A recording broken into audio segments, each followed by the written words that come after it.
بسم الله الرحمن الرحيم. النهاردة هشرح لحضراتكم موضوع مهم مشتركين سألوني عنه. ازاي اعمل ربط بين شيت وشيت اخر؟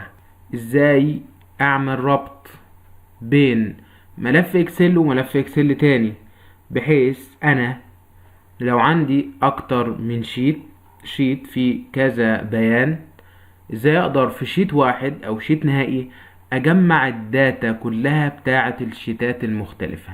فده هنشوفه مع حضراتكم دلوقتي.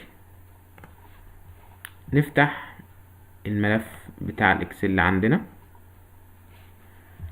دلوقتي احنا هنفترض ان احنا في مدرسة، ومطلوب مننا ان احنا نجمع اجمالي الصف الاول واجمالي الصف الثاني واجمالي الكي جي 2. طيب زي ما ظهر قدام حضراتكم ان هنا الصف الاول اهو، ادي الدرجات بتاعت احمد وسيد ورامي ومحمود، وادي الصف الثاني رنا سماح ابتسام سمر ايمان، ادي الدرجات بتاعهم واجماليهم 1280. طبعا زي ما شايفين حضراتكم ان كل واحدة في شيت مستقل. طيب فين الكي جي 2؟ الكي جي 2 انا عاملها في ملف اكسل مستقل عشان اوري حضراتكم ازاي هربط حتى لو بملف اكسل مستقل. طيب اجمالي الصف الاول اهو، ادي الدرجات. انا هنا زي ما شرحت لحضراتكم في الفيديو السابق، فعملية الجمع عندي طريقتين، الاسهل والاسرع. هنيجي عند الايقونة دي اللي هي مكتوب عليها جمع تلقائي، وهنضغط عليها اوتوماتيك بيحدد. بس انا لا اعتمد على التحديد بتاعه التلقائي، لان ممكن يبقى محدد لي كده بس يبقى عندي انا خلية ما دخلتش في التحديد، فانا بفضل ان انا اعملها يدوي. بضغط، باجي عند اول خلية اهو بحددها وبسحب للباقي لغاية اخر الخلية. فهنا بيقول لي انت صم يعني جمع من F2، ادي F وادي 2 الى F6. تمام، وبضغط انتر بيطلع لي النتيجة. طيب انا دلوقتي عايز كمان اجمع اظهر ده، هنعتبره ان هو شيت نهائي مثلا، هعرضه مثلا على مدير او غيره، فاقول له هنا اجمالي الصف الاول 1350. طيب اجمالي الصف التاني ده في الشيت التاني اهو 1280.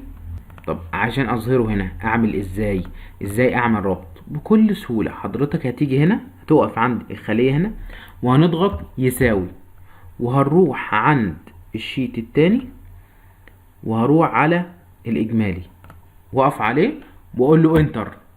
شايفين حضراتكم ربط ظهر لي ال 1280 هنا. ومش مجرد ان هو اظهرها كده وخلاص، لا، ده ربط بتحديث. بمعنى لو انا هنا غيرت في المعادلة، يعني هنا 1280، لو هنا مثلا خليتها 100 بقى 1330، لو رحت هناك هلاقيها اتغيرت اهو 1330. يعني هو ربطها بحيث اي تعديل يحصل في الصف الثاني هيظهر عندي في الشيت الاولاني. طيب انا دلوقتي عرفت ازاي اربط الشيتين ببعض. طيب ازاي اربط بقى ملفين اكسل ببعض؟ انا دلوقتي عايز اجمالي كي جي 2. زي ما قلت لحضراتكم، اول حاجة هنضغط يساوي، وهنزل الملف الاكسل ده وهفتح ملف الاكسل التاني اللي هو في الكي جي 2. فتح معايا الملف التاني الخاص بالكي جي 2.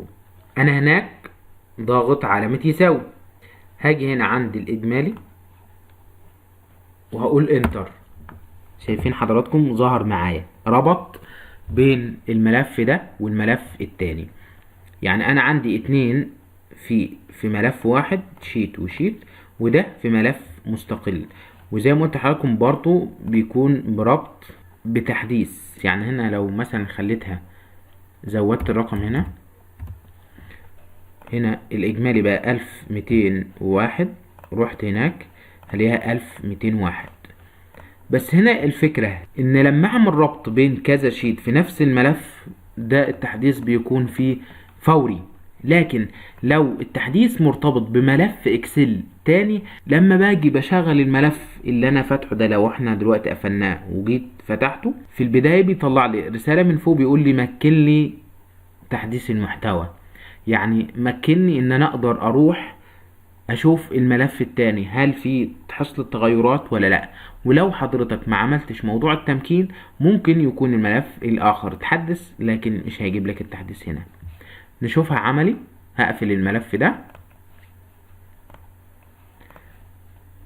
وهفتحه تاني. شايفين حضراتكم بيقول لي يحتوي هذا المصنف على ارتباطات بمصادر بيانات اخرى. فهنا هقول له تحديث، حدث، يعني روح شوف الملف لو في تحديث في اي تغييرات هاتهالي. لو انا قلت له عدم التحديث يبقى الرقم ده هيفضل معايا ثابت وممكن يكون هناك اتغير. بس وكده اكون شرحت لحضراتكم موضوع ربط بين اكتر من شيت او اكتر من ملفين اكسل ببعض. لو اي حد عنده اي سؤال او استفسار يتفضل يكتبه اسفل الفيديو. ما ننساش نعمل سبسكرايب واشتراك في القناة ونضغط لايك للفيديو. وسعدت بحضراتكم وانتظرونا في فيديو قادم بإذن الله. والسلام عليكم ورحمة الله وبركاته.